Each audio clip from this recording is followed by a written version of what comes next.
वक्रतुंड महाकाय सूर्यकोटि समप्रभा निर्विघ्नं कुरु मे देवा सर्वकार्येषु सर्वदा।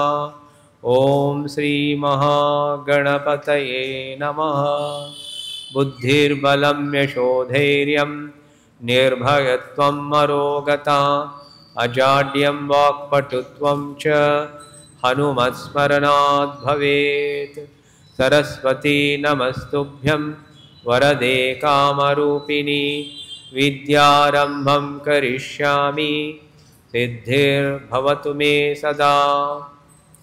ॐ सहना भवतु सहनौ भुनक्तु सह वीर्यं करवावहै तेजस्विनावधीतमस्तु मा विद्विषावहै। ॐ शान्ति शान्ति शान्ति।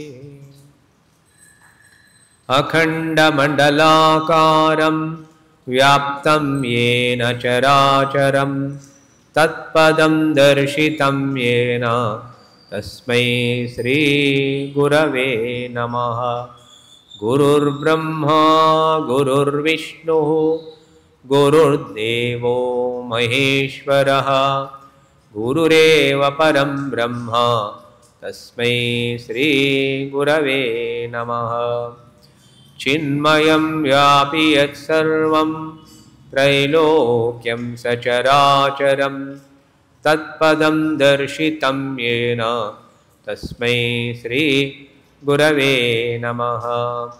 त्वमेव माता च पिता त्वमेव बन्धुश्च सखा त्वमेव विद्या द्रविणं त्वमेव सर्वं मम देवदेव त्वमेव सर्वं मम देवदेव।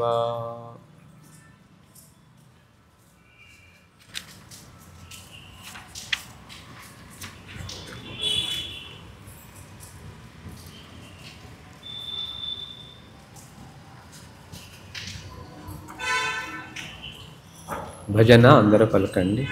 శంభో శంకర నమః శివాయ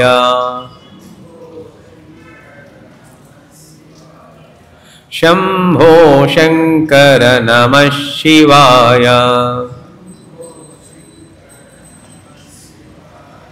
సాంబ సదాశివ నమః శివాయ सांब सदाशिव नमः शिवाय नंदिवाहना नमः शिवाय नागभूषणा नमः शिवाय नंदिवाहना नमः शिवाय नागभूषणा नमः शिवाय गंगाधर हर नमः शिवाय गौरी मनोहर नमः शिवाय गंगाधर हर नमः शिवाय गौरी मनोहर नमः शिवाय शम्भो शङ्कर नमः शिवाय। साम्ब सदाशिव नमः शिवाय। त्रिशूलधारी नमः शिवाय। त्रिशूलधारी नमः शिवाय।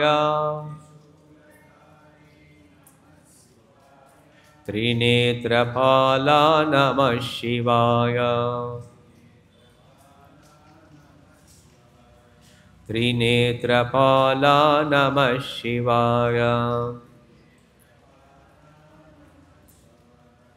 शम्भो शङ्कर नमः शिवाय। साम्ब सदाशिव नमः शिवाय। भस्म विलेपित नमः शिवाय।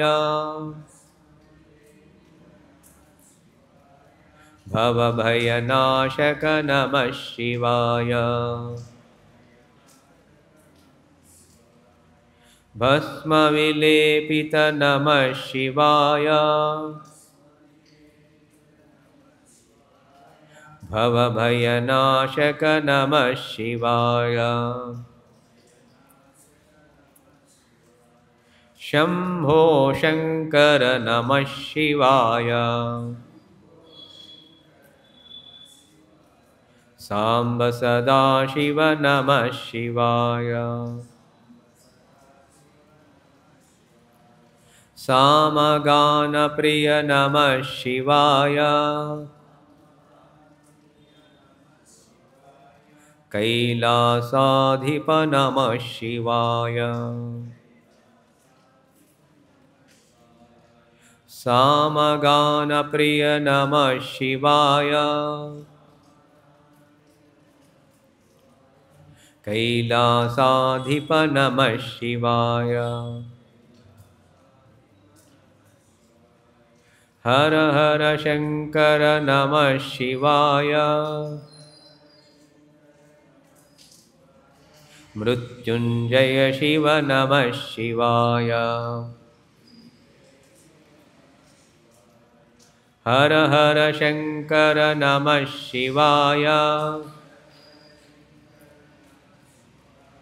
मृत्युञ्जय शिव नमः शिवाय। शम्भो शङ्कर नमः शिवाय। साम्ब सदाशिव नमः शिवाय। साम्ब सदाशिव नमः शिवाय।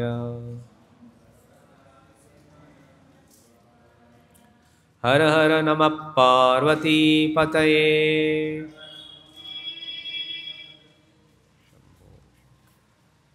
ॐ समस्तजनकल्याणे निरतं करुणामयं नमामि चिन्मयं देवं सद्गुरुं ब्रह्मविद्वरं सद्गुरुं ब्रह्मविद्वरम्।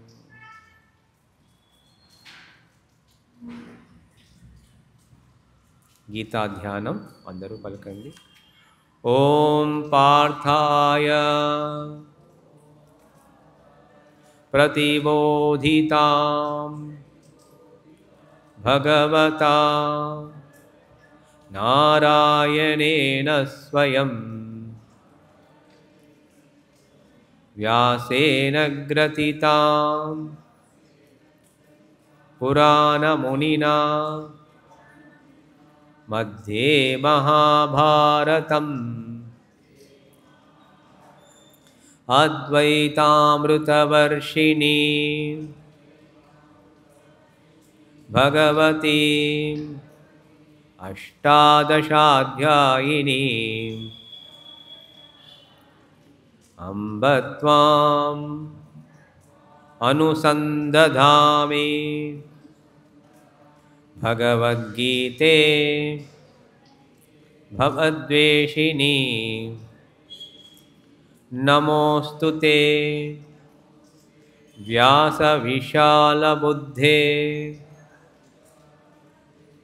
पुल्लारविन्दायत पत्रनेत्र येन त्वया भारततैलपूर्णः प्रज्वालितो ज्ञानमयः प्रदीपः प्रपन्नपारिजाताय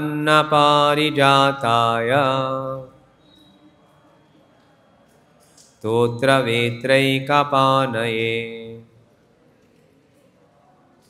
ज्ञानमुद्राय कृष्णाय गीतामृतदुहे नमः। सर्वोपनिषदो गावः दोग्धा गोपालनन्दनः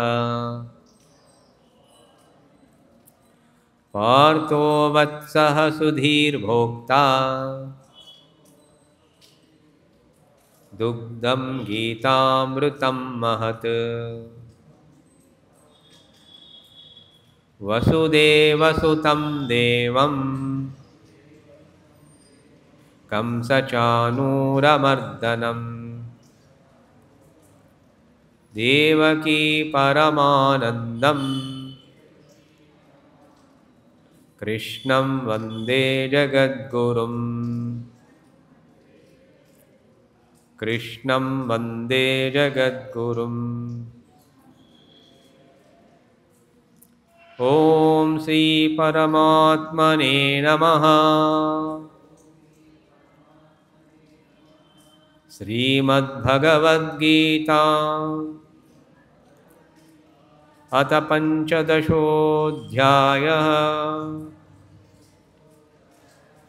पुरुषोत्तमयोगः। श्रीभगवानुवाच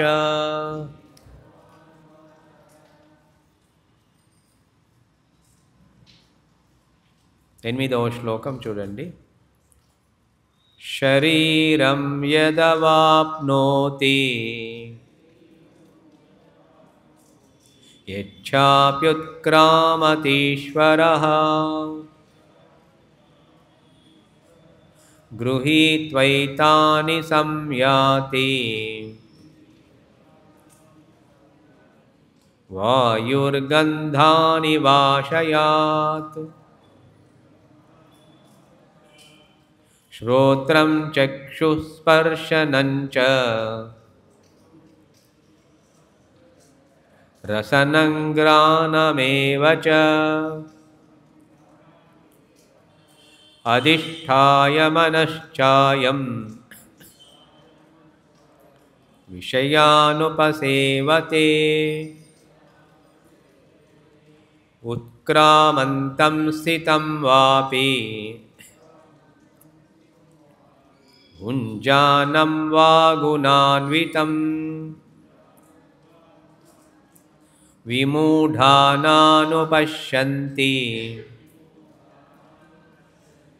పశ్యంతి జ్ఞానచక్షుషః యతంతో యోగినశ్చైనం పశ్యంత్యాత్మన్యవస్థితం యతంతోప్యకృతాత్మానః నైనం పశ్యంత్యచేతసః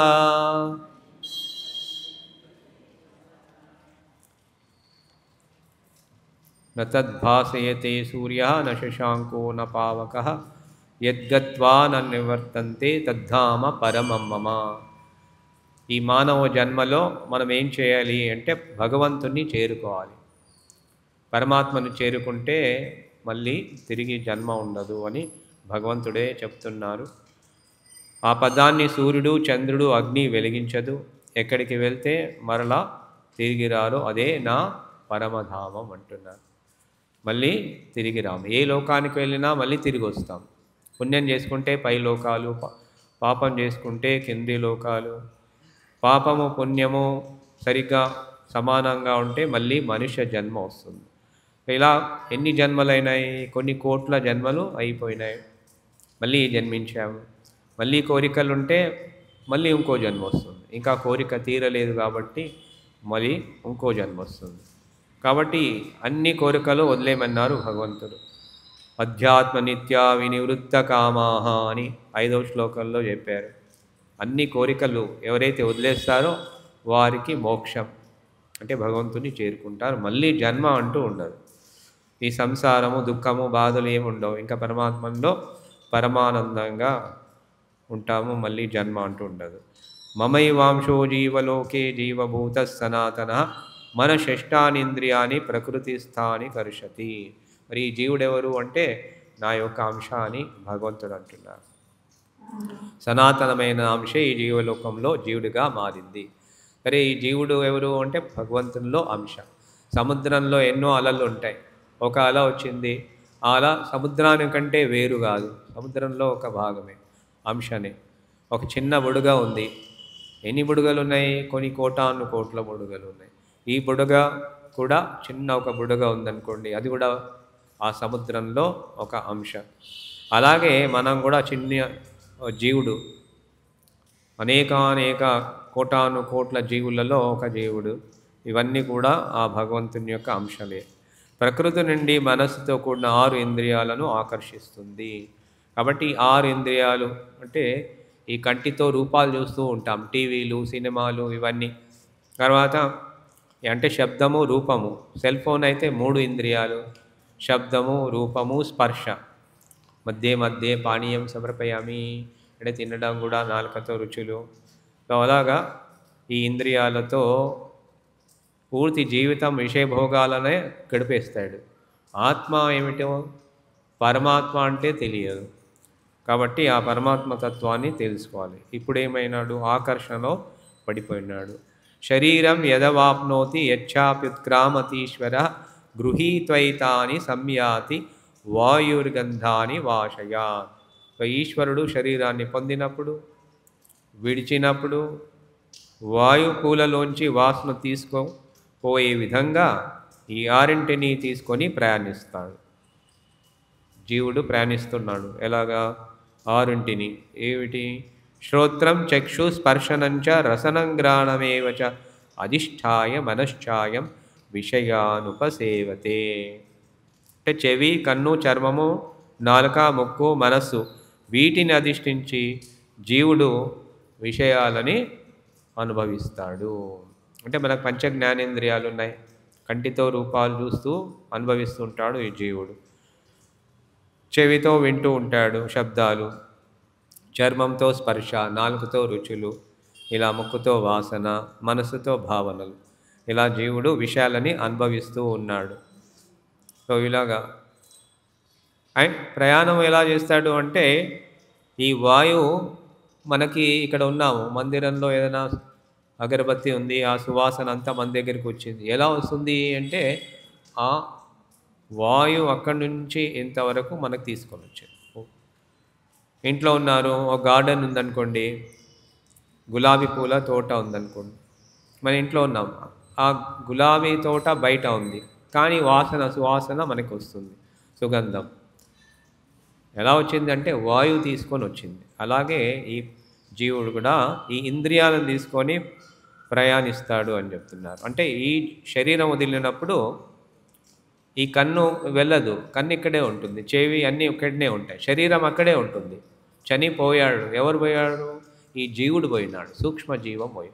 స్థూల శరీరం ఇక్కడే ఉంది, సూక్ష్మ శరీరం, కారణ శరీరం, ఆ జీవుడు కన్ను ఇక్కడే ఉంది. కానీ కంటితో చూసినన్ని అనుభవాలన్నీ కూడా, అవన్నీ కూడా ఆ జీవుడు తీసుకెళ్ళిపోతాడు.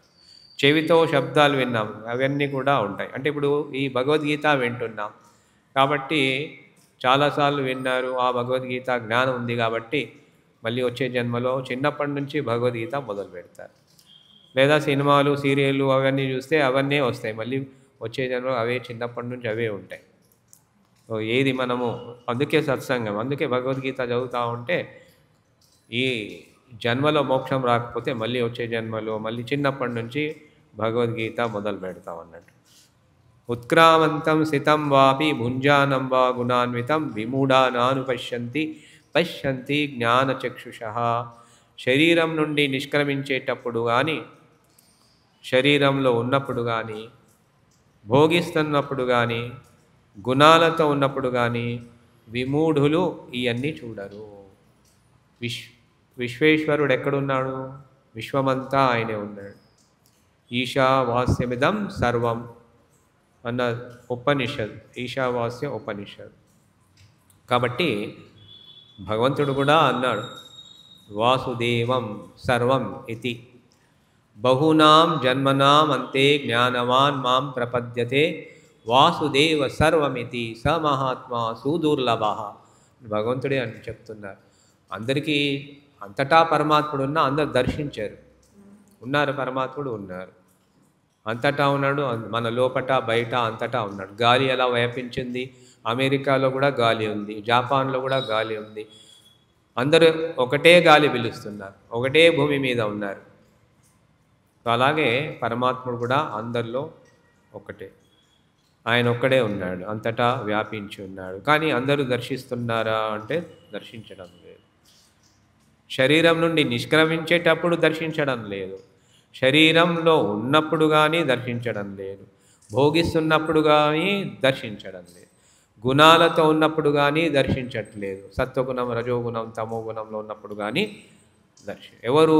విమూఢులు దర్శించట్లేదు. అంటే విశేషమైన మూర్ఖులు దర్శించట్లేదు. భగవంతుడు ఇక్కడ చెప్తున్నారు విమూఢ నాను పశ్యంతి అంటే విశేషమైనటువంటి మూర్ఖులు అంటవారు, భగవంతుని దర్శించని వారు, అంతటా వ్యాపించి ఉన్న పరమాత్మని దర్శించట్లేదు. భూమిలో, వాయువులో, ఆకాశంలో, నీటిలో, అగ్నిలో అన్నిట్లో ఆయనే ఉన్నాడు. వృక్షాలలో, ప్రతి జీవిలో ఆయనే ఉన్నారు. కాబట్టి అన్నిట్లో దర్శించేవాడు జ్ఞాని, దర్శించని వాడు మూర్ఖుడు అని చెప్తున్నారు. పశ్యంతి జ్ఞానచక్షుషః. జ్ఞానచక్షుష ఎలా దర్శిస్తాడు? జ్ఞానం వచ్చింది కాబట్టి దర్శిస్తాడు. జ్ఞానం అనే నేత్రం. సో శివుడికి 3 కన్నులు ఉన్నాయి. సో 3వ కన్ను తెచ్చినాడంటే అంతా భస్మం అయిపోతుంది. ఆయన కన్ను తెరిస్తే మొత్తం ప్రపంచాలు, బ్రహ్మాండాలన్నీ భస్మం అయిపోతాయి. అంటే మనకు కూడా ఆ కన్ను ఉంది, అంటే జ్ఞాన నేత్రం అన్నట్టు. అంటే జ్ఞానం వచ్చినప్పుడు ఏ జ్ఞానము? ఈ భగవద్గీత ఆత్మజ్ఞానం, బ్రహ్మజ్ఞానం వచ్చినప్పుడు, అది వచ్చినప్పుడు పరమాత్మను దర్శిస్తాం. అంతవరకు అజ్ఞానంలో ఉంటే ఆత్మజ్ఞానం లేదు, భగవంతుని జ్ఞానం లేదు, ఇంకా దర్శించలేరు. అజ్ఞానంలో జ్ఞాని మాత్రం దర్శిస్తాం. అందుకే జ్ఞానము చాలా ముఖ్యమైనటువంటిది. ఏ జ్ఞానము? లౌకిక జ్ఞానం కాదు. ఫిజిక్స్, కెమిస్ట్రీ, మ్యాథమెటిక్స్, జియాలజీ ఇవన్నీ కాదు. ఇంజనీరింగ్, మెడిసిన్, లా ఎన్ని చదువుకున్నా వాళ్ళు మూర్ఖులే. ఎందుకు? పరమాత్మను చూడకపోతే. ఐఐటి చదువుకున్నా, బీటెక్ చదువుకున్నా, ఎంటెక్ చదువుకున్నా, మెడిసిన్ చదువుకున్నా, ఎన్ని చదువుకున్నా భగవంతుని చూడకపోతే వాళ్ళు మూర్ఖులే. కానీ భగవంతుడు చెప్తున్నారు ఇక్కడ, భగవంతుని చూస్తే ఏ చదువుకోని వాడైనా, పల్లెటూరులో ఉన్నా, ఏ చదువు రాదు, పరమాత్ముని దర్శిస్తున్నారంటే ఆయన జ్ఞాని. జ్ఞాని పరమాత్మని దర్శిస్తాడు, విమూఢుడు దర్శించాడు. 11వ శ్లోకంలో యతంతో యోగినశ్చైనం, ఒకసారి అందరం చదువుదాము, పలకండి. యతంతో యోగినశ్చైనం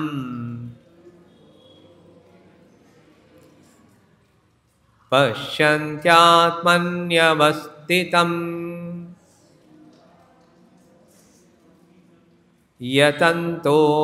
యతంతోప్యకృతాత్మానః నైనం పశ్యంత్యచేతసః.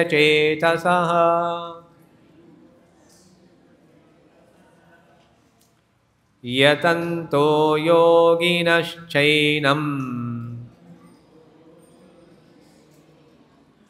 పశ్యంత్యాత్మన్యవస్థితం యతంతోప్యకృతాత్మానః నైనం పశ్యంత్యచేతసః.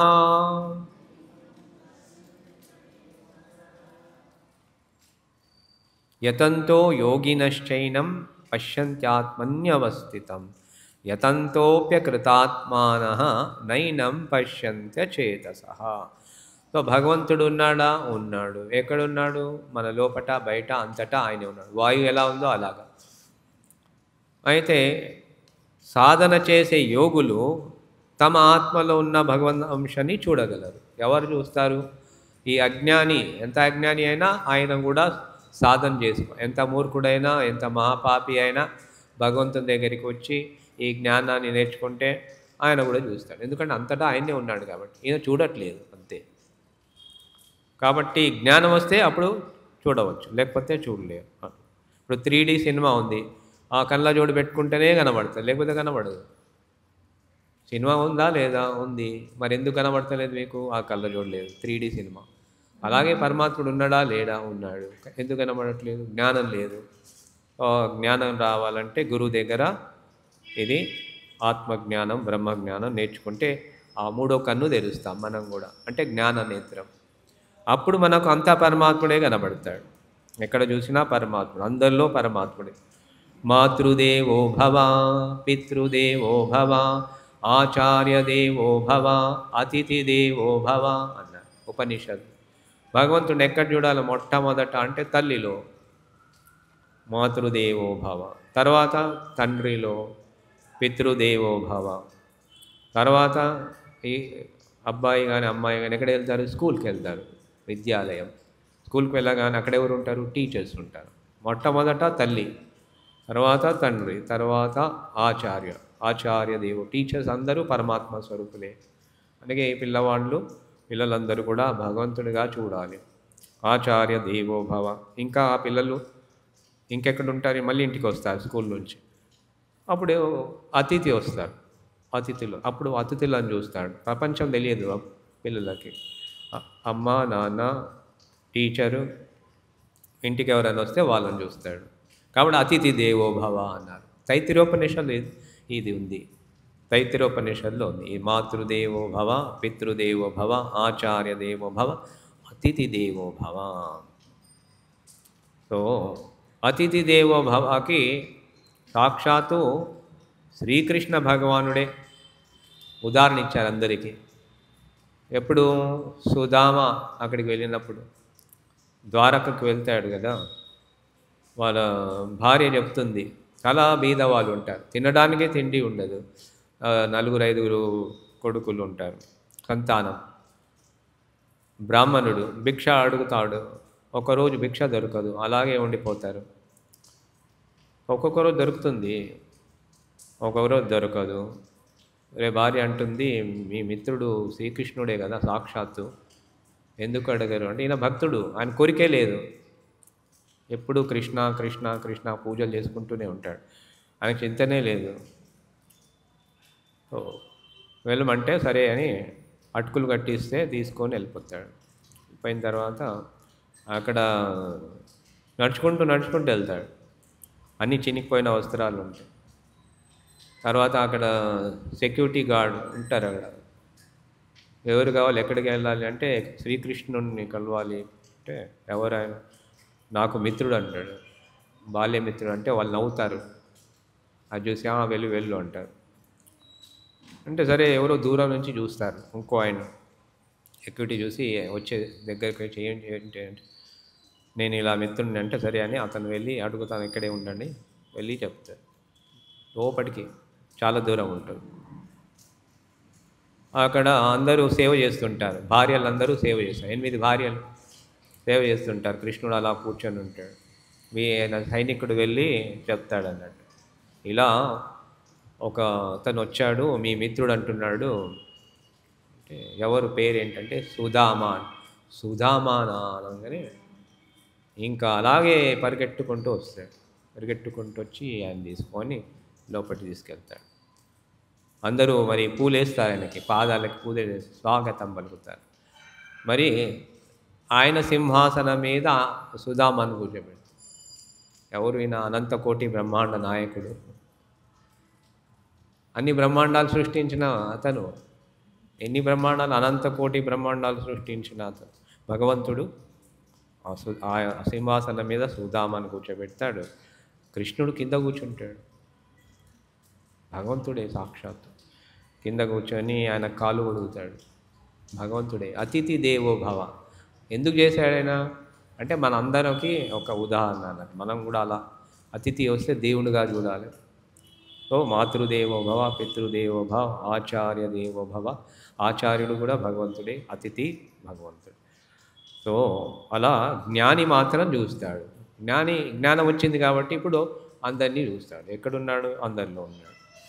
సో అలాగా సాధన చేసే యోగులు కూడా తమ ఆత్మలో ఉన్న భగవద్ అంశాన్ని చూడగలుగుతారు. ఇంకా సాధన చేసుకొని మన హృదయంలో ఉన్నటువంటి పరమాత్మని చూసుకుంటారు. మనసు పరిపక్వం కాని వారు, వివేకహీనులు, జ్ఞానము లేనందున సాధన చేసినా చూడలేరు. కొందరు సాధన చేస్తుంటారు.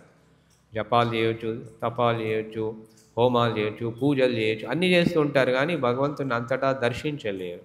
ఎందుకు అంటే ఇంకా మనసు పరిపక్వం కాలేదు. అంటే అంతఃకరణ శుద్ధి లేదు.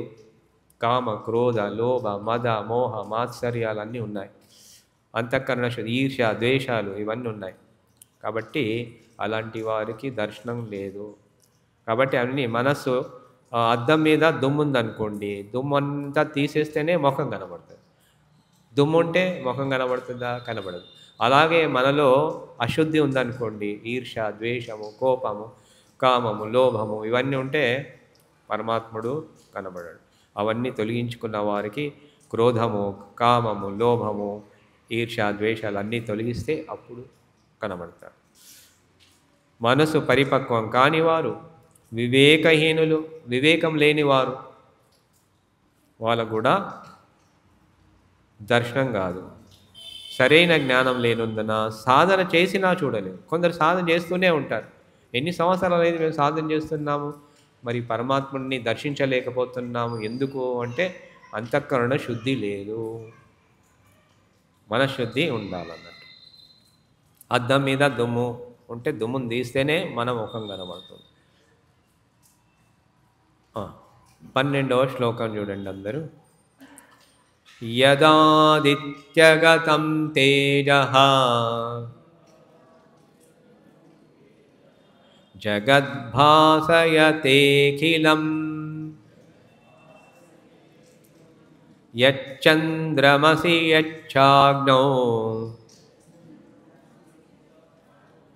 తత్తేజో విద్ధి మామకం. యదాదిత్యగతం తేజః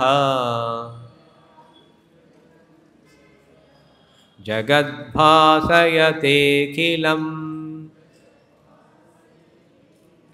యచ్చంద్రమసి యచ్చాగ్నౌ తత్తేజో విద్ధి మామకం.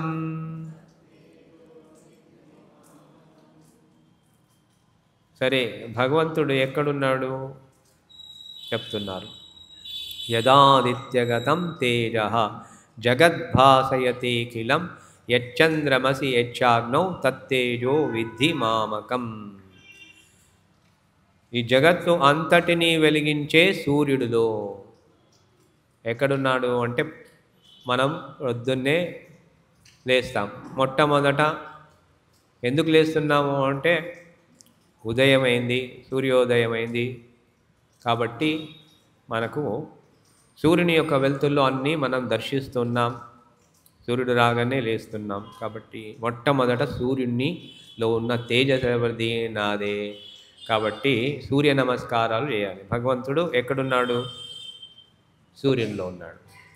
జగత్తు అంతటినీ వెలిగించే సూర్యుడిలో ఉన్న తేజస్సు నాదే అని చెప్తున్నారు.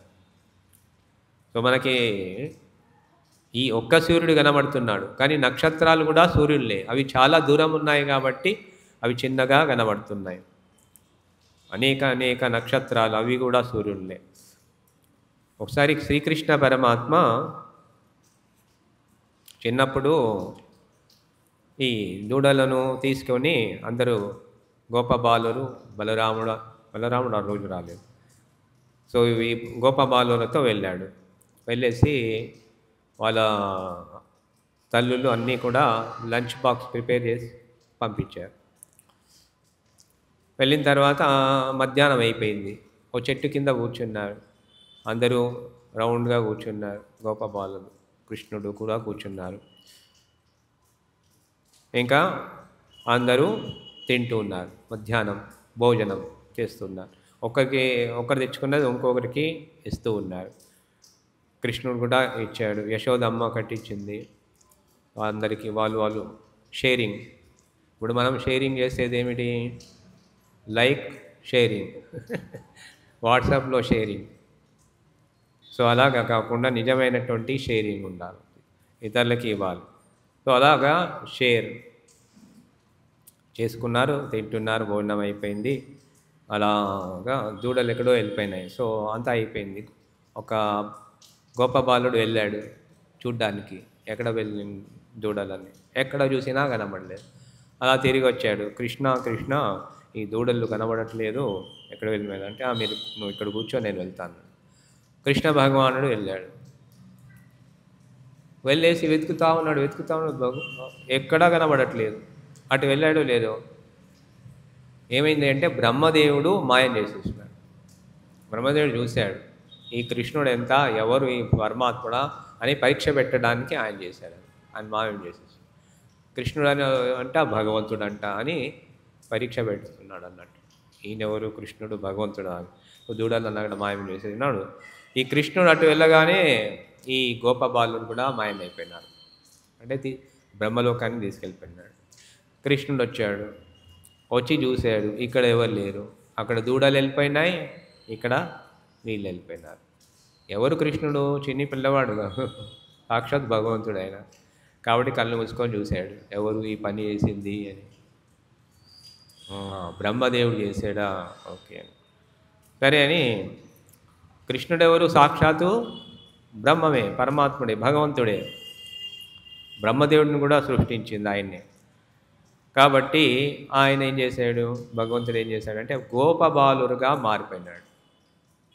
వాళ్ళు ఏ డ్రెస్ వేసుకున్నారు, ఎలా ఉంటారు, ఎలా మాట్లాడతారు, అన్నీ ఎగ్జాక్ట్లీ అలాగే అన్నట్టు. అందరూ అలాగే అయిపోయినారు. సో ఎలా నడుస్తారు, ఎలా మాట్లాడతారు, అంతా అలాగే ఆయన సృష్టించుకున్నాడు అందరినీ. ఇంకా దూడలను కూడా సృష్టించేసినాడు. సృష్టించేసి వెళ్ళిపోయినాడు. సాయంత్రం ఆ రోజు వెళ్ళగానే ఇంటికి ఈ దూడలను చూసి ఆవులకు ఎక్కువ ప్రేమ వచ్చింది. ఎందుకు? సాక్షాత్తు భగవంతుడే ఆ దూడ రూపంలో ఉన్నాడు కాబట్టి ఇంకా ఎక్కువ పాలు ఇచ్చినాయి అన్నట్టు ఆ రోజు. తర్వాత ఈ గోపబాలురు కూడా ఇంటికి వెళ్ళారు. ఇంటికి వెళ్ళగానే తల్లి కూడా ఎక్కువగా ప్రేమ వచ్చింది. మామూలుగానే ప్రేమ ఉంటుంది, ఇంకా ఎక్కువ ప్రేమ కలిగింది. ఎందుకు? సాక్షాత్తు భగవంతుడే వచ్చి ఉన్నాడు అందరి ఇంట్లల్లో. అలాగా జరిగిపోయింది. 1 year అయిపోయింది, అలాగే ఉన్నది, ఎవరికి తెలియదు. సో బ్రహ్మదేవుడు మళ్ళీ చూశాడు కిందికి, ఏం జరుగుతుంది అని. ఏం జరుగుతుంది అంటే మళ్ళీ అలాగే కూర్చున్నారు. మధ్యాహ్నం పూట వచ్చి మళ్ళీ భోజనం చేస్తున్నారు. అందరు అలాగే ఉన్నారు. బ్రహ్మదేవుడు చూశాడు, ఆ లోకంలో వాళ్ళు అక్కడే ఉన్నారు. కింద చూశారు, అదే అలాగే ఉన్నారు వాళ్ళు కూడా. అక్కడ దూడలు కూడా ఉన్నాయి. బ్రహ్మలోకంలో దూడలు ఉన్నాయి, మళ్ళీ అవే దూడలు అక్క కింద కూడా ఉన్నాయి. ఎవరు సృష్టిస్తారు? ఎవరైనా సృష్టిస్తారా? భగవంతుడు ఒక్కడే సృష్టిస్తాడు. అర్థమైపోయింది. అమ్మో, ఈ చిన్ని కృష్ణుడు అంటే ఎవరు అనుకున్నాను, సాక్షాత్తు భగవంతుడే అని తప్పు తెలుసుకున్నాడు. తెలుసుకొని ఇంకా హంస మీద కూర్చొని వస్తూ ఉన్నాడు అన్నాడు. వస్తూ ఉంటే వచ్చే దగ్గరికి రాగానే కృష్ణుడు ఎక్కడ కూర్చున్నారో అక్కడ ఎంతోమంది బ్రహ్మలు ఉన్నారు. అనేక బ్రహ్మలు హంస మీద వచ్చి ఉన్నారు, కింద కూర్చొని నమస్కారం పెడుతున్నారు ఆయనకి. ఈ బ్రహ్మదేవుడు వస్తూ వస్తూ చూస్తే, అరే నేను ఒక్కనే కదా బ్రహ్మదేవుడిని ఈ సృష్టికి, ఇంకెవరున్నారు బ్రహ్మదేవుళ్ళు, నేను ఒక్కనే కదా, మరి వీళ్ళెవరు అనుకున్నాడు. ఎంతమంది ఉన్నారు? చాలామంది ఉన్నారు. అంటే ఈ బ్రహ్మాండానికి ఈ బ్రహ్మ ఒక్కడు, ఇంకో బ్రహ్మాండాలకి ఆ బ్రహ్మలు, అనంత కోటి బ్రహ్మాండాలు ఉన్నాయి. అంటే అనంత కోటి బ్రహ్మలు ఉన్నారు. మనం అనుకుంటాం ఒకటే బ్రహ్మ మన ఈ సృష్టికి అనుకుంటాం. అనంత కోటి బ్రహ్మాండాలు. అప్పుడు అర్థమైంది బ్రహ్మదేవుడికి. తప్పైందని క్షమాపణ కోరుకున్నాడు అన్నట్టు. అలా అనంత కోటి బ్రహ్మాండాలలో మనకు ఒక బ్రహ్మాండంలో, మనకు ఈ బ్రహ్మాండంలో ఒక సోలార్ సిస్టంలో, ఒక భూమి మీద, ఒక భారతదేశంలో, ఒక తెలంగాణలో, ఒక భాగ్యనగరంలో, ఒక మోతీనగర్లో, ఒక ఆశ్రమంలో లేదా ఇంట్లో ఒక చైర్ మీద కూర్చుంటాం. ఎంతున్నాం మనం ఇప్పుడు? సో ఇదంతా సృష్టించింది ఆయన. కాబట్టి పరమాత్ముడు ఎక్కడున్నాడు అంటే, సరే అందరికంటే పెద్దగా అంటే భూమి కంటే కొన్ని కోట్ల రేట్లు పెద్ద సూర్యుడే కదా. చూడండి ఆ భగవంతుడు ఆకాశంలో సూర్యుడు మొట్టమొదట ఉదయించినప్పుడు మనం చూసేది ఆయన్నే పైన.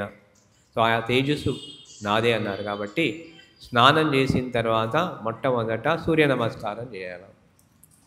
లేదా కనబడుతుంటారు అందరికీ చాలామంది చేస్తారు సూర్య నమస్కారం. ఆ యోగాసనాలు కూడా ఉంటాయి. ఓం ఆదిత్యాయ నమః, ఓం రవయే నమః, ఓం భాస్కరాయ నమః, ఇలా ఆసనాలు ఉంటాయి. అవి చేయాలి. మంచిది ఆరోగ్యానికి. సూర్యుడు వెలుతురు పడుతుంది, విటమిన్ డి వస్తుంది, అన్నీ బాగుంటాయి, ఆరోగ్యంగా ఉంటారు. ఎవరైతే సూర్య నమస్కారాలు చేస్తారో ఏ రోగం రాదు, రోగాలు రావు. కాబట్టి అలాగా సూర్యునిలో ఉన్న తేజస్సు నాదే. సో భగవంతుడు ఎక్కడున్నాడు? అంతటా మనం దర్శించట్లేదు. అజ్ఞానికి భగవంతుడు అజ్ఞాని కోసం చెప్తున్నాడు. సరే ఇక్కడ చూడండి, మొట్టమొదట జ్ఞానికి అంతటా ఉన్నాడు. అజ్ఞానికి ఎక్కడ చూడాలంటే సూర్యునిలో చూడండి, తేజస్ ఆయనదే. భగవంతుని చూస్తారా? చూడండి. మధ్యాహ్నం పూట నిలబడండి, ఆకాశం వైపు సూర్యుని చూడండి. ఎంతసేపు చూస్తారా? కొంచెంసేపు కూడా చూడలేదు. ఆయన తేజస్సు, ఆయన ఒక అంశం మాత్రమే. ఆయన కోటి సూర్య సమప్రభ, ఒక్క అంశం మాత్రమే ఆయనది. ఇలా కొంచెంసేపు చూడలేము. సాక్షాత్తు భగవంతుడు అంశం ఆయన, చూడలేము మనం. సరే, తర్వాత రాత్రి ఎక్కడున్నాడు? భగవంతుడు లేడు కదా, సూర్యుడు లేకపోతే భగవంతుడే. అజ్ఞాని అంటాడు లేడు, రాత్రి ఎక్కడున్నాడు? అదే చంద్రుల్లో వెన్నెల నాదే. అందుకే చంద్రుని చూస్తే ఎంతో హాయిగా ఆనందంగా ఉంటుంది. ఒకసారి చంద్రుని చూడండి. మనకు సమయం లేదు, అన్ని అపార్ట్మెంట్లు. ఎక్కడ సూర్యుడు కనబడు, చంద్రుడు కనబడతాడా? కనబడడు. కిందికి పోతే ట్రాఫిక్ జామ్, కిందనే చూడాలి, పైకి చూసేది టైమే లేదు. ఏదో టెర్రస్ మీద వెళ్తే అప్పుడు కనబడతాడు. అప్పుడు మధ్యాహ్నం 12 గంటలకు ఏదో సూర్యుడు చూడవచ్చు, అది కూడా టైం లేదు. టీవీలో సూర్యుడు చంద్రుడు అన్నీ టీవీలో చూస్తాం, లేదా సెల్ ఫోన్, స్మార్ట్ ఫోన్లో. సో సాక్షాత్తు చూడలేము సూర్యుడిని. కాబట్టి కనీసం సూర్యుని అక్కడ కొంచెంసేపు కూర్చోరు, టైం ఉండదు. అందుకే ఎప్పుడు రూమ్లోనే ఉంటే రోగాలు వస్తాయి. గాలి ఉండదు, సూర్యుడు ఉండడు, వేడి ఉండదు, ఏముండదు. కాబట్టి రోగాలు వస్తుంటాయి. అది చాలా ముఖ్యం, అవసరం. సరే, రాత్రిపూట ఎక్కడున్నాడు మరి అంటే చంద్రుడి యొక్క వెన్నెల. అందుకే ఆ వెన్నెలలో కూర్చోండి. కనీసం పౌర్ణమి కూర్చోండి. అందుకే పౌర్ణమికి కొందరు పారాయణాలు చేసుకుంటారు, కొందరు హోమాలు చేస్తారు, కొందరు గుళ్ళల్లో వస్తారు, చూస్తారు. అప్పుడు పౌర్ణమికి చంద్రుని చూడండి, ఎంతో హాయిగా ఆనందం వేస్తుంది మన లోపల. సో చంద్రుని వెన్నెల ఎవరిది? నాదే అని చెప్తున్నారు. ఆ చంద్రుల్లో ఉన్న వెన్నెల అది నాదే అని ఎవరంటున్నారు? భగవంతుడే అంటున్నారు. యదాదిత్యగతం తేజ జగద్భాసయతే కిలం యచ్చంద్రమసి యచ్చాగ్నౌ తత్తేజో విద్ధిమామకం. అగ్నిలో ఉన్న తేజస్సు. సరే, అమావాస్యలోడు చంద్రుడు లేడు కదా, అప్పుడు ఎక్కడున్నాడు భగవంతుడు? అజ్ఞానం అడుగుతాడు. ఇంకా మరి సూర్యుడు అన్నారు, ఓకే. చంద్రులో వెన్నెల అన్నారు, సరే. మరి అమావాస్య లేడు కదా, భగవంతుడు లేడా అంటే అప్పుడు అగ్ని వెలిగిస్తామా లేదా? దీపం. ఆ దీపం ఎవరిది? అగ్ని నాదే అంటున్నారండి. అందుకే అందరూ మనం వెలిగిస్తున్నాం. మందిరాల్లో ఏం వెలిగిస్తున్నాం? జ్యోతిని వెలిగిస్తున్నావా లేదా? ఎందుకంటే సాక్షాత్తు పరబ్రహ్మ దీపం. అందుకే కార్యక్రమాలలో కూడా దీపం వెలిగిస్తాం. ఎందుకు? సాక్షాత్తు పరబ్రహ్మ అగ్ని తేజస్సు ఆయనదే. అక్కడ కూడా ఆ తేజస్సు ఆయనదే. అందుకే ప్రతి మందిరంలో కూడా దీపం వెలిగిస్తున్నాం. ఎందుకంటే ఆ తేజస్సు ఎవరిది? భగవంతునిదే. అగ్నిలో ఉన్న తేజస్సు నాదే అని, అది నాదని తెలుసుకో అని భగవంతుడు చెప్తున్నారు. సరే, తర్వాత ఈ విద్యుత్తు ఎవరిది? విద్యుత్తు కూడా పరమాత్ముడే. ఇది కూడా అగ్నియే కదా, ఆయన తేజస్సే ఇదంతా. మనం చూసేదంతా ఆ తేజస్సు ఆయనది. సరే, 13వ శ్లోకం చూడండి. గామావిశ్య చ భూతాని ధారయామ్యహమోజసా పుష్ణామి చౌషధీ సర్వాః సోమో భూత్వా రసాత్మకః.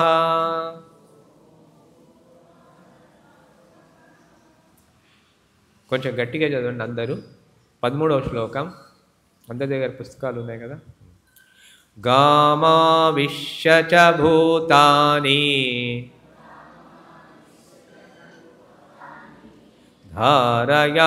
ధారయామ్యహమోజసా పుష్ణామి చౌషధీ సర్వాః సోమో భూత్వా రసాత్మకః.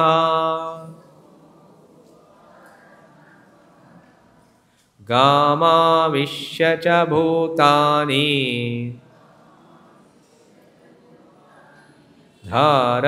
ధారయామ్యహమోజసా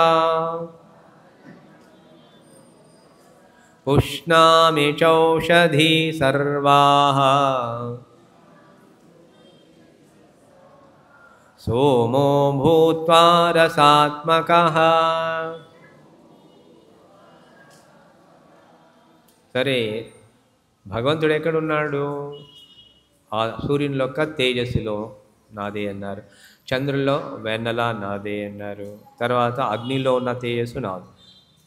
తర్వాత ఏం చెప్తున్నారు? గామావిశ్య చ భూతాని ధారయామ్యహమోజసా పుష్ణామి చౌషధీ సర్వాః సోమో భూత్వా రసాత్మకః. ఇంకా అగ్నాన్ని అడుగుతాడు. సరే, ఆకాశంలో సూర్యుడు చంద్రుడు వెన్నెల అయిపోయింది, అగ్నిలో తేజస్సు. మరి ఇంకా ఇక్కడ భూమిలోకి ప్రవేశించి ప్రాణులందరినీ నేను నా శక్తితో భరిస్తాను. ఆ సూర్యుని యొక్క తేజస్సు ఎక్కడ పోతుంది? భూమిలోకి. ముందు చంద్రుడి పైన పడింది, ఆయన యొక్క తేజస్సే కదా. సూర్యుడిలో తేజస్సే వెన్నెలగా మారింది. ఆ వెన్నెల సూర్యుడి యొక్క తేజస్సు భూమిలోకి ప్రవేశించింది. అంటే పరమాత్ముడే ప్రవేశించాడు. భూమిలో ఉన్నది ఎవరు? పరమాత్మే. ఈ శక్తి, భూమిలో ఉన్నటువంటి శక్తి ఎవరిది? భగవంతుడిదే.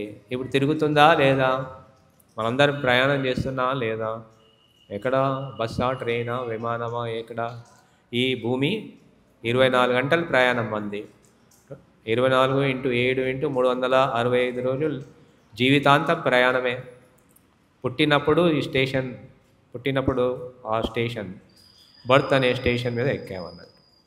ఎక్కడ దిగిపోతాము? డెత్ అనే స్టేషన్లో దిగాలి. స్టేషన్ రాగా దిగిపోవాలి. ఇంకో మళ్ళీ శరీరం ధరిస్తాడు. ఈ జీవుడు వెళ్ళి ఇంకో శరీరాన్ని ఇక్కడ ఆగిపోతుంది. డెత్ అనే స్టేషన్లో దిగిపోతారు, మరణం. సో తిరుగుతూ ఉంది, తన చుట్టూ తాను తిరుగుతోంది, సూర్యుని చుట్టూ కూడా తిరుగుతోంది. తన చుట్టూ తాను తిరుగుతుంది కాబట్టి దినము రాత్రి అవుతుంది. సూర్యుడు ఉదయిస్తలేడు, సూర్యుడు అస్తమిస్తలేడు, భూమి తిరుగుతుంది. కాబట్టి అలా మనకు అనిపిస్తుంది. ఇప్పుడు మనకు రాత్రి అయితే అమెరికా వెనకాల ఉంది కాబట్టి వాళ్ళకు దినం అలాగా. సో మళ్ళీ రేపు పొద్దున్న కాగానే వాళ్ళకి రాత్రి అవుతుంది. ఇది తిరుగుతుంది. సో ఇందులో ఉన్న శక్తి ఎవరిది అంటే నాదే. భూమిలోకి ప్రవేశించి ప్రాణులందరినీ నేను నా శక్తితో భరిస్తాను. కాబట్టి ఈ భూమిలో ఉన్నటువంటి, భూమిలో నుంచి ఏమొస్తుంది? ఆహారం వస్తుంది. అన్ని ఆహార పదార్థాలన్నీ భూమిలో నుంచే వస్తాయి. కాబట్టి అవన్నీ మనం తిని మనం రక్షించబడుతున్నాం. ఎవరిస్తున్నారు ఆహారం? భూమాత, తల్లి భూదేవి. ఈరోజు కూడా ఏ సైంటిస్ట్ అయినా ఎంత మోడర్న్ టెక్నాలజీ ఉంది, సెల్ ఫోన్లు ఉన్నాయి, రాకెట్లు ఉన్నాయి, విమానాలు ఉన్నాయి, కంప్యూటర్లు ఉన్నాయి, రాబర్ట్స్ ఉన్నాయి, ఎగిరే కార్లు ఉన్నాయి, వస్తాయి. ఇప్పుడైతే ట్రాఫిక్ జామ్ అయితే ఫ్లయింగ్ కార్స్, ఫ్లయింగ్ స్కూటర్స్ అక్కడ అమెరికాలో వస్తూ ఉన్నాయి. ఇక్కడ కూడా కొన్ని సంవత్సరాలు అవి కూడా వస్తాయి. సో ఇవంతా టెక్నాలజీ ఉంది. కానీ ఈరోజు కూడా ఆహార పదార్థాన్ని ఏ మనిషి అయినా తయారు చేస్తున్నాడా? ఇక్కడ ఉన్నవారు ఎవరైనా తయారు చేస్తున్నారా? బియ్యము, గోధుమలు, ఏదైనా కానీ, కూరగాయలు, పండ్లు, మామిడి పండ్లు తయారు చేస్తున్నారా? పండ్లు, కూరగాయలు ఎవరు లేదు. సైంటిస్ట్ తయారు చేస్తాడా? ఈరోజు కూడా ఆయన కూడా తినేది భగవంతుడు తయారు చేసిన పదార్థాన్ని, మనం తయారు చేయట్లేదు. పరమాత్ముడే అన్నీ ఇస్తున్నాడు. పంటలు పండి మన దగ్గరికి వస్తున్నాయి, పండ్లు, కూరగాయలు అన్నీ కూడా. కాబట్టి ఇవన్నీ ఆహార పదార్థాలు. అందుకే భూమిలో నుంచి వచ్చినటువంటే మనం తినాలి. అంటే కూరగాయలు, పండ్లు ఇవే తినాలి. ఈ ఫ్యాక్టరీలలో చేసేవి తినకూడదు. ప్యాకింగ్ చేసేవి అన్నీ తినకూడదు, మంచిది కాదని చెప్తారు.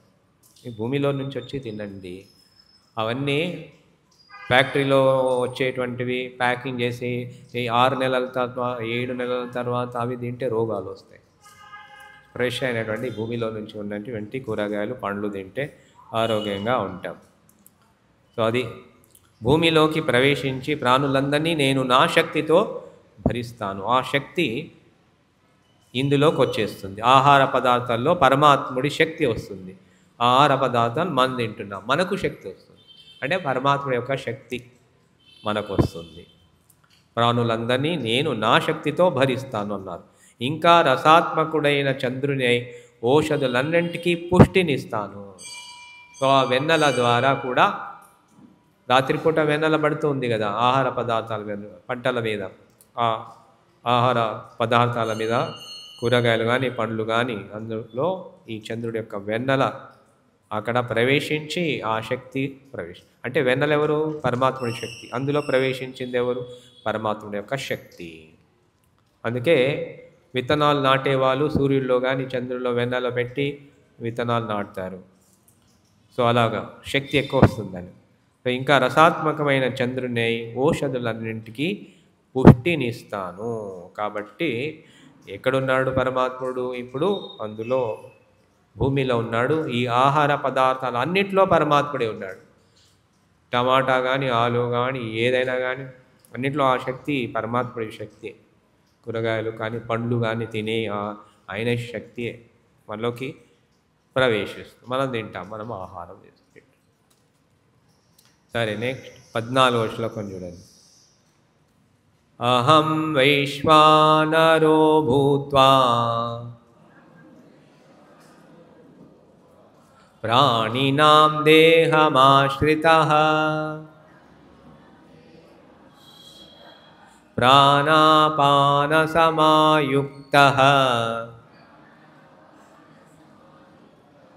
పచామ్యన్నం చతుర్విధం. ఈ 14వ శ్లోకం ఇంకా కొంచెం గట్టిగా చెప్పండి. అహం వైశ్వానరో భూత్వా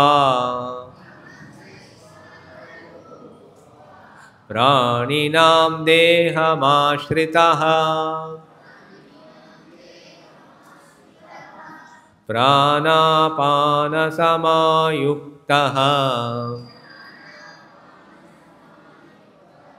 పచామ్యన్నం చతుర్విధం. సో ఆ విధంగా సూర్యుని యొక్క తేజస్సు భగవంతుడు వెన్నెలగా ఉన్నాడు, చంద్రుల్లో నుంచి ప్రవేశించాడు, అక్కడి నుంచి భూమిలో ప్రవేశించినాడు. భూమిలో ఉన్న శక్తి ఆ భగవంతుందే. అక్కడి నుంచి భూమిలో నుంచి ఆహార పదార్థాలు వస్తున్నాయి. అన్ని ఆహార పదార్థాల్లో ఆయనే ఉన్నాడు. బియ్యము కానీ, గోధుమలు కానీ, జొన్నలు కానీ, ఏదైనా కానీ, కూరగాయలు కానీ, పండ్లు కానీ, అన్ని రకాలైన పండ్లు అన్నిట్లో శక్తి ఎవరిది? పరమాత్ముడు. సో మనం తింటున్నాం, మనకి శక్తి వస్తుంది. అవును, మేమే తింటున్నాం కదా కదా, భగవంతుడు లేడు కదా. ఇప్పుడు మేమే తింటున్నాం, మా చేతితో మేము తింటున్నాం. ఎక్కడున్నాడు భగవంతుడు? లేడు కదా. అంటే ఈ చెయ్యి కదలాలి అంటే ఎవరి శక్తి ఉండాలి? భగవంతుని యొక్క శక్తి ఉండాలి. ఈ కలపాలి చేతులు, అన్నం కలపాలి అంటే శక్తి ఉండాలి. అది మనం ఇలా ఇక్కడ నోటి వరకు రావాలంటే ఈ చేతిలో శక్తి ఉండాలి. ఈ శక్తి ఎవరిది? భగవంతుడి. ఒకవేళ శక్తి లేదనుకోండి ఈ చేయి పడిపోతుంది. చాలామందిది పడిపోతుందా? చాలామందికి ఈ చెయ్యి అన్నాను తినడానికి లేదు. ఇది పడిపోతే ఇది కదలదు. బాడీ అంతా అయిపోతుంది కొందరికి, కదలదు మెదలదు. అంటే పరమాత్ముడి యొక్క శక్తి వెళ్ళిపోయింది అని. సో భగవంతుడి యొక్క శక్తి అంటే ఇది చేయి కదులుతున్నా పరమాత్ముడి యొక్క శక్తియే. ఆ పరమాత్ముడి యొక్క శక్తితో మనం ఆహార పదార్థాలు కలుపుతూ ఉన్నాము. నోటి వరకు వస్తుంది అంటే భగవంతుడి యొక్క శక్తియే. సరే, మేమే నములుతున్నాం కదా, నమలడానికి కూడా శక్తి ఎవరిస్తున్నారు? ఆ భగవంతుడి యొక్క శక్తితో నములుతున్నాం. చెయ్యి ఇక్కడి నుంచి ఆహార పదార్థం ఇక్కడికి రావాలన్నా ఆయన యొక్క శక్తి. నమలడాన్ని కూడా శక్తి ఇచ్చేది పరమాత్ముడే. మేమే నములుతున్నాము, నేమే అంటే కాదు, ఆ భగవంతుడే శక్తితోనే నములుతూ ఉన్నాము.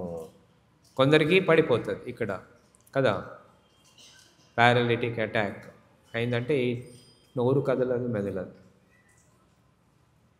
అంతే. తినడానికి కూడా రాదు. అప్పుడు ముక్కులో నుంచి వెళ్ళిపోతుంది జ్యూస్, రాదు. ఎందుకు? ఆ శక్తి లేదు. కాబట్టి మేమే తింటున్నాము, మేమే నములుతున్నాము కాదు, భగవంతుడే శక్తితోనే నములుతున్నాము. భగవంతుడే తినిపిస్తున్నాడు మనకు. సరే, మింగుతున్నామా? లేదు.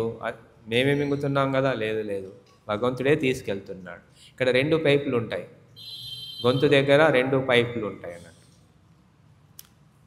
ఒక పైపు ద్వారా గాలి పోతూ ఉంది, ఇంకో పైపు ద్వారా ఆహారం పోతుంది, నమిలి అలా తీసుకెళ్ళి. ఇది ఎవరు పంపిస్తున్నారు? మన చేతిలో ఉందా? ఏం లేదు. నమలడానికి కూడా లేదు. ఇక్కడి నుంచి ఇక్కడికి రావాలన్నా ఆయన యొక్క కృప. నమలి గట్టిగా ఏ పదార్థమైనా కూడా ఆ శక్తితోనే, పరమాత్మ శక్తితోనే. ఆ తర్వాత మింగుతాము, అది ఆయనే చూసుకుంటున్నాడు. ఒక్క మెతుకు ఈ గాలి పైపులో వెళితే గోవిందా అయిపోయింది. ఒక్కసారికి శ్వాస ఆగిపోతుంది, చనిపోతాడు. మరి అన్నీ కరెక్ట్గా వెళ్తున్నాయి, గాలిలో గాలి పైపులో గాలియే ఉంది, ఈ ఆహార పదార్థాలు ఎలా వెళ్తుంది? మనం పంపిస్తున్నామా? ఒక్క చిన్నది ఇక్కడ వెళ్ళిపోయిందంటే అయిపోయింది. కాబట్టి ఇక్కడి నుంచి ఇక్కడ కూడా ఆయనే తీసుకెళ్తున్నాడు. సరే, తీసుకెళ్ళిన తర్వాత నేనే అరిగిస్తున్నాను అంటారా? నేను ఆహారం తింటున్నాను. ఎన్నిసార్లు తింటున్నారు? బ్రేక్ఫాస్ట్, పొద్దున్నే టీ కాఫీ కావాలా? పొద్దున్న లేసే టీ స్వాహ, కాఫీ స్వాహ. సో అలాగా తింటాం. తర్వాత మనం బ్రేక్ఫాస్ట్ చేస్తాం, తింటాం. తర్వాత లంచ్, బ్రేక్ఫాస్ట్ లంచ్ మధ్యలో బ్రంచ్ అని ఉంటుంది, ఏదో తింటాం. తర్వాత లంచ్ తర్వాత డిన్నర్ మధ్యలో మళ్ళీ టీ కాఫీ కావాలి, మళ్ళీ ఏదో తినడానికి కావాలి, మళ్ళీ రాత్రి డిన్నరు. ఇలా ఎన్నిసార్లు తింటున్నాం. తిన్న తర్వాత అరిగించేది ఎవరు? ఎవరైనా అరిగిస్తున్నారు ఇక్కడ? ఎవరు అరిగించడానికి లేదు, మన చేతుల్లో లేదు. భగవంతుడే చెప్తున్నారు ఇక్కడ, అహం వైశ్వానరో భూత్వా ప్రాణినాం దేహమాశ్రితః ప్రాణాపాన సమాయుక్తః పచామ్యన్నం చతుర్విధం అని. కాబట్టి అన్నిట్లో కూడా ఆయనే ఉన్నాడు. ఎక్కడ ఉన్నాడు? ఇప్పుడు పొట్టలో ఉన్నాడు. భగవంతుడు ఎక్కడున్నాడు? అక్కడ అంతటా ఉన్నాడు. మళ్ళీ ఇక్కడ పొట్టలో కూడా ఆయనే ఉన్నాడు. ఏం చేస్తున్నాడు అక్కడ? అహం వైశ్వానరో భూత్వా, వైశ్వానరుడుగా ఉండి ఈ ఆహార పదార్థాలని అరిగిస్తున్నాడు. అహం వైశ్వానరో భూత్వా, వైశ్వానరుడుగా ఉన్నాడంట. ప్రాణినాం దేహం, ప్రాణినాం అంటే మనుషులే కాదు, పశువులు, పక్షులు, 84 లక్షల జీవరాశులు, చీమ, దోమ, ఏదైనా చిన్న చిన్నవి జీవులు అన్నిట్లో కూడా ఆ ప్రాణంలో ఎవరున్నారంట? ఆ పరమాత్ముడే ఉన్నాడు. అవి తిన్నవి అరిగించేది పరమాత్ముడు. పులి కానీ ఏదైనా కానీ, జింక కానీ, పశువులు కానీ, పక్షులు కానీ తిన్నవి కూడా అరిగించేది ఆయనే, మనందరిలో అరిగించేది ఆయనే. నేను వైశ్వానుని అయి ప్రాణుల శరీరాన్ని ఆశ్రయించి ప్రాణ అపానములతో కలిసి 4 రకాల అన్నాన్ని అరిగిస్తున్నాను అన్నారు. భగవంతుడు ఏం చెప్తున్నారు ఇక్కడ? 4 రకాల అన్నాన్ని అరిగిస్తాడంట. అయ్యో, భగవంతుడికి 4 రకాలు తెలుసా? మా ఇంట్లో ఎన్ని రకాలు చేసుకుంటాం? వెరైటీ.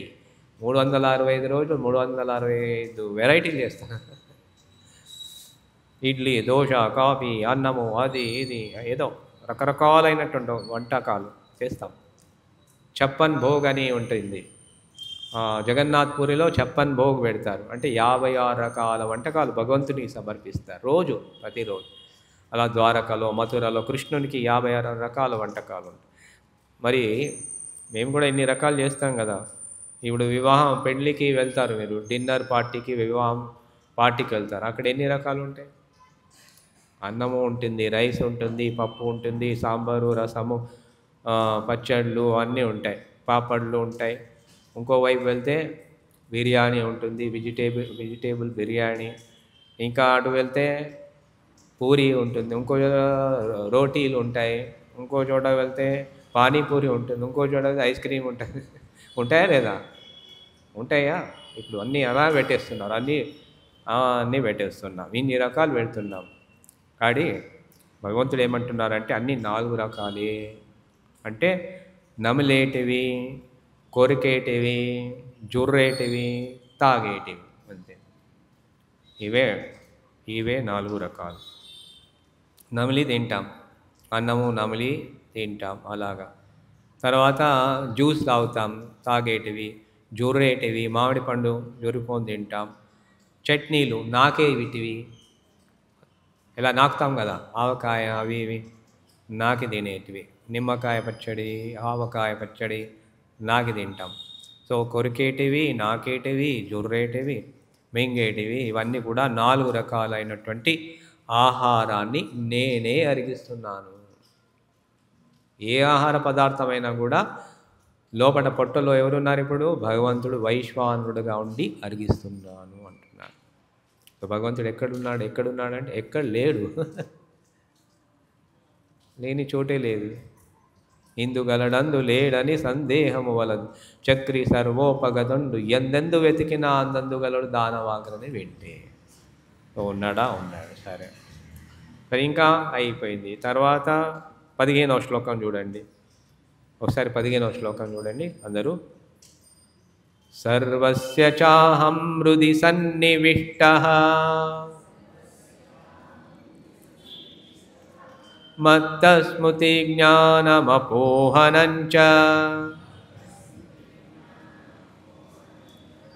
సర్వస్య చాహం హృది సన్నివిష్టః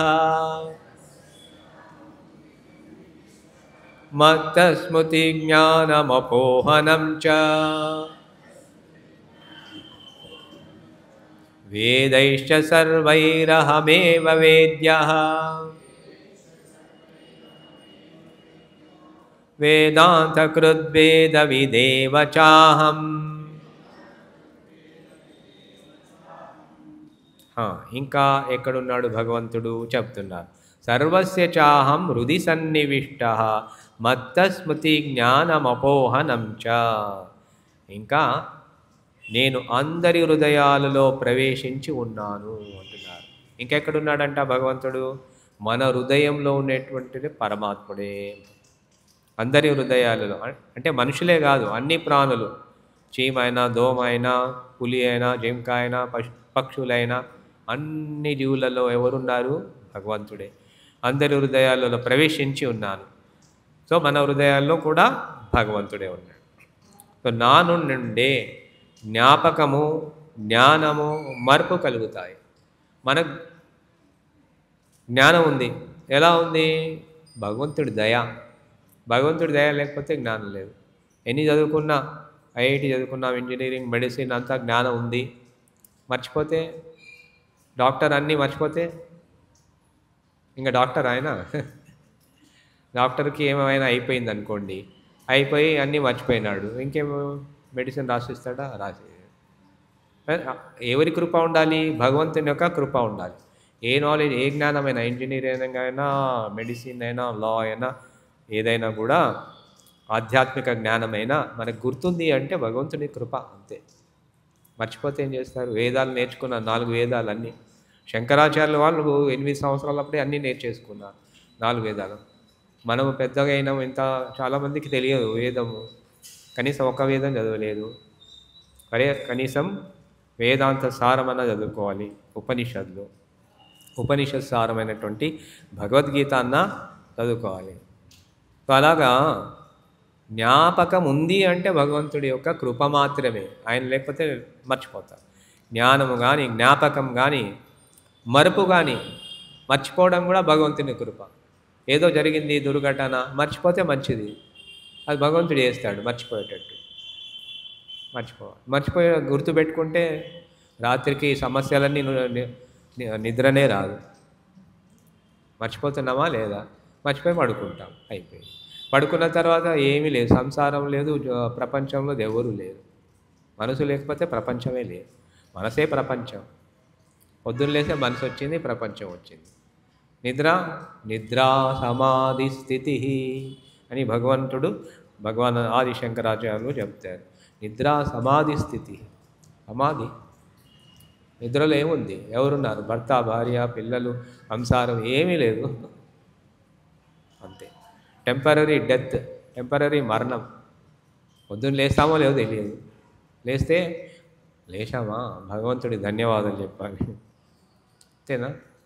సో అలాగా ఇవన్నీ కూడా మర్చిపోతున్నాం. జ్ఞాపకం అన్నీ ఎవరి వల్ల జరుగుతున్నాయి? భగవంతుని వల్ల జరుగుతున్నాయి. హృదయంలో ఉన్నాడు ఆయన. హృదయం కూడా, గుండె కూడా ఆడుతుందా? అందరి గుండె ఆడుతుంది కాబట్టి ఇక్కడ వింటున్నారు. గుండె అయిపోతే రామ్ నామ్ సత్య హై గోవిందా. ఆయన పరమాత్ముడు, శివుడు అక్కడి నుంచి వెళ్ళిపోయినాడంటే ఇది శవం అయిపోతుంది. నెక్స్ట్ మూమెంట్, అయ్యో ఇప్పుడే బాగానే ఉన్నాడు, మాట్లాడాడు, ఏమైపోయినాడు? మాటలు రావట్లేదు, ఏమో అంటే శివుడు వెళ్ళిపోయినాడు, ఇది శవంగా మారిపోతుంది. అలాగా కాబట్టి ఇవన్నీ ఎవరు చేస్తున్నారు అంటే భగవంతుడు. జ్ఞాపకం, జ్ఞానం, మరపు అన్ని వేదాల ద్వారా తెలియబడవలసిన వాణ్ణి నేనే. అన్ని వేదాల ద్వారా తెలియబడవలసిన వాడిని ఎవరు? ఎవరిని తెలుసుకోవాలి మనము? భగవంతున్నే తెలుసుకోవాలి, ఇంకెవరిని కాదు. సో ఆ భగవంతున్నే తెలుసుకోవాలి. వేదాంతాన్ని చేసిన వాణ్ణి నేనే. ఆ వేదాంతాన్ని చేసింది ఎవరు? నేనే. వేదాన్ని తెలుసుకునేవాణ్ణి కూడా నేనే. సో ఈ వేదాంతాన్ని తెలుసుకునేవారు ఎవరు? మనలో పట్ట ఉండి ఆయనే తెలుసుకుంటున్నాడు. తెలుసుకునేవాడు ఆయనే. ఋగ్వేదము, యజుర్వేదము, సామవేదము, అథర్వవేదము, ఉపనిషదులు, అనేక ఉపనిషదులు, 108 ఉపనిషదులు, ఇవన్నీ కూడా ఎవరు చేశారంటే ఆయనే. మనము తెలుసుకుంటున్నాం అంటే తెలుసుకునేవాడు ఆయనే, మన లోపల ఉండి ఆయనే తెలుసుకుంటున్నాడు అని చెప్తున్నారు. సరే, ఇప్పుడు 16వ శ్లోకం చూడండి. ద్వావిమౌ పురుషౌ లోకే క్షరశ్చాక్షర ఏవ చ క్షరః సర్వాణి భూతాని కూటస్థోక్షర ఉచ్యతే. ద్వావిమౌ పురుషౌ లోకే క్షరశ్చాక్షర ఏవ చ క్షరః సర్వాణి భూతాని కూటస్థోక్షర ఉచ్యతే. ఉత్తమ పురుషస్త్వన్యః పరమాత్మేత్యుదావృతః యో లోకత్రయమావిశ్య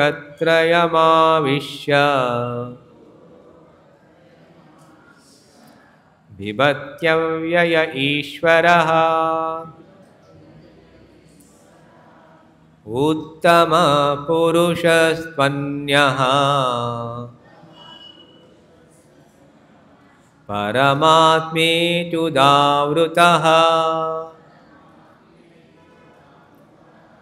यो लोकत्रयमाविश्य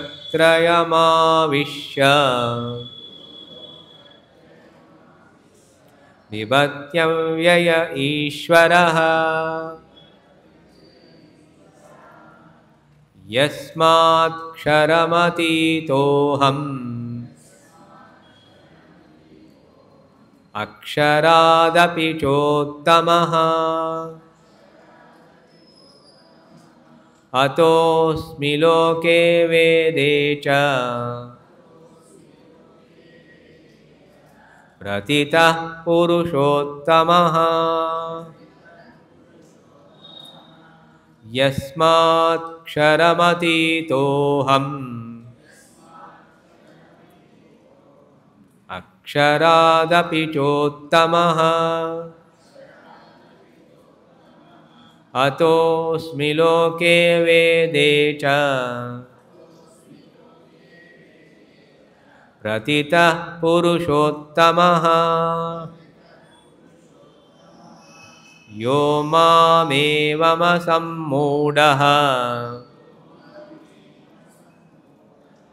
जानाति पुरुषोत्तमम् स सर्वविद् भजति मां सर्वभावेन भारत यो मामेवमसम्मूढः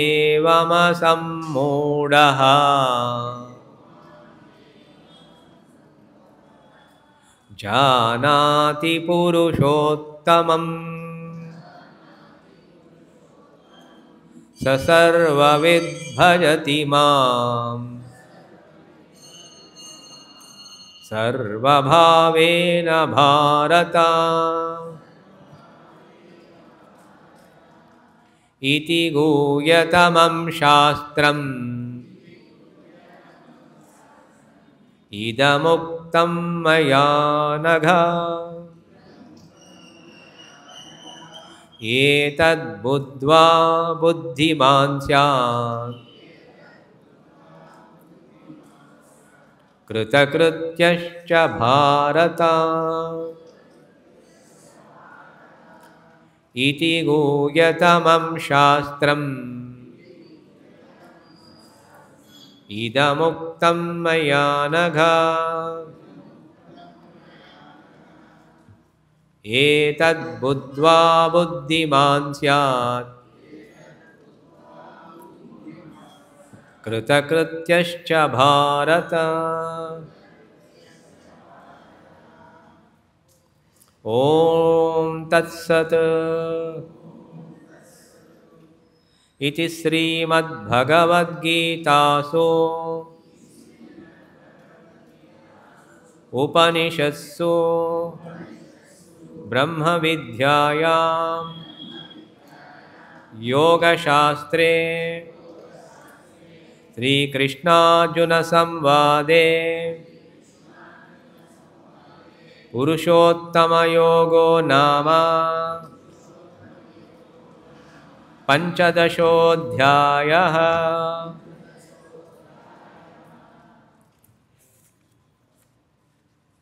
द्वाविमो पुरुषौ लोके क्षरश्चाक्षर एव च क्षरः सर्वाणि भूतानि కూటస్థోక్షర ఉచ్యతే।